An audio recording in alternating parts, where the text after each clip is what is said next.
अतुल्य शौर्याची गाथा सांगणारा 350 वर्षांपूर्वी महाराष्ट्राला एक कर्तृत्ववान वीरपुत्र मिळाला, ज्यांनी आपल्या स्वतःच्या पराक्रमाने, शौर्याने, धाडसाने आणि जिद्दीने होत्याचं नव्हतं आणि नव्हत्याचं होतं करून मुठभर मावळ्यांच्या जोरावर अख्ख्या महाराष्ट्रावर राज्य केलं। महाराष्ट्राच्या तमाम जनतेचा देव मानला जाणारा राजा, ज्यांची आज जयंती। छत्रपती शिवाजी महाराज हे अखंड हिंदुस्थानाचे महान सेनानायक होते।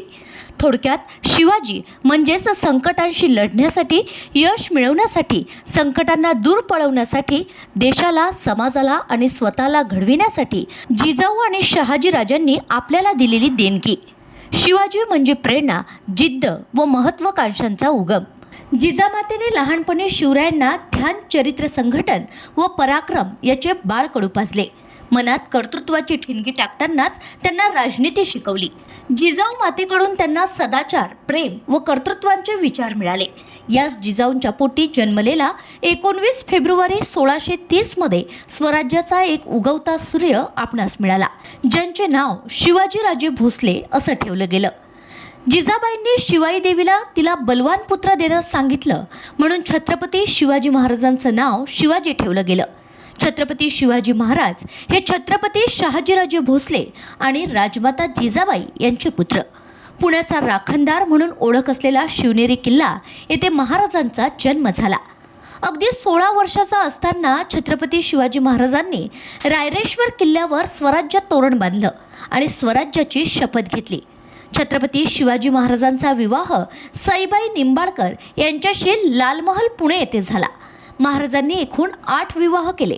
17व्या शतकात सामान्यतः गडावर किल्लेदाराच्या हातावर राज्य होते असं मानलं जात होतं। या वस्तुस्थितीमुळे छत्रपती शिवाजी महाराजांनी आपल्या प्रदेशातील अनेक किल्ले काबीज केले। स्वराज्य निर्माण करण्यासाठी आणि भविष्यातील सुरक्षिततेची हमी देण्यासाठी त्यांचे राज्याभिषेक करणं खूप महत्त्वाचं होतं। सन 1674 साली रायगड किल्ला येथे त्यांचा राज्याभिषेक झाला आणि ते मराठा साम्राज्याचे छत्रपती झाले। महाराजांच्या शौर्यामुळे किल्ला काबीज करण्याच्या हालचालींना वेग आला। त्यामुळे आदिलशहाने आपल्या दरबारात छत्रपती शिवाजी महाराजांची हत्या करण्याचा निर्णय घेतला। आदिलशहाला आपल्या सैनिकांवर खूप राग आला, म्हणून त्याने आपल्या सैनिकांना आव्हान दिले की तुमच्यापैकी कोणी शिवाजी महाराजांना मारेल। तेवढ्यात अफझल खान पुढे आला आणि त्याने महाराजांना ठार मारण्याची प्रतिज्ञा घेतली। अफझल खान महाराजांचा पराभव करण्यासाठी मोठ्या सैन्यासह निघाला आणि प्रतापगडच्या पायथ्याशी अफझल खानाने बांधलेल्या छावणीत भेटायचं ठरलं। निशस्त्र भेटायचं असं ठरलं होतं, तरीही अफझल खानाने आपल्या अंगरख्याखाली कट्यार लपवून ठेवली होती। अफझल खान काही कटकारस्थान करून घातपात करेल याचा अंदाज महाराजांना आला होता, म्हणून त्यांनी देखील आपल्या अंगरख्याखाली चिलखत घातले।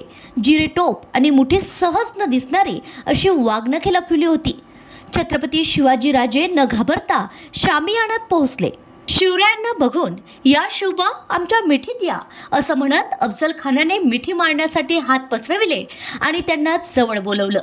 छत्रपती शिवाजी महाराजांनी त्याला मिठी मारली आणि अफझल खानाने लपविलेल्या कटारने छत्रपती शिवाजी महाराजांच्या पाठीत वार केला आणि त्यांना आपल्या काखेत दाबण्याचा प्रयत्न केला। छत्रपती शिवाजी महाराज पूर्वीपासून सावध होते। अफझल खानाच्या प्रहाराने महाराजांनी आपल्या मुठीतील वाघनखे काढून त्याच्या पोटात घुसवून त्याचे आतडेच बाहेर काढली आणि त्याला ठार केलं। शिवाजी महाराजांनी अन्याय व अत्याचाराविरुद्ध लढा देत स्वराज्याची स्थापना केली। त्यांनी अनेक किल्ले जिंकून मजबूत राज्य उभारलं। त्यांचे गनिमी काव्याचे तंत्र प्रसिद्ध होते। शिवाजी महाराज धैर्य, शौर्य, दूरदृष्टी आणि न्यायप्रियतेसाठी ओळखले जातात। त्यांनी सर्व धर्मांचा आदर केला आणि प्रजेला सुरक्षित व सुखी ठेवण्याचा प्रयत्न केला। मार्च 1680च्या उत्तरार्धात हनुमान जयंतीच्या पूर्वसंध्येला छत्रपती शिवाजी ताप आणि आमांशाने आजारी पडले आणि 3 एप्रिल 1680 रोजी त्यांनी अखेरचा श्वास घेतला। पण त्यांचं कार्य आणि आदर्श आजही प्रेरणादायी आहे। शब्दांकन कुमारी वैष्णवी ठाकरे।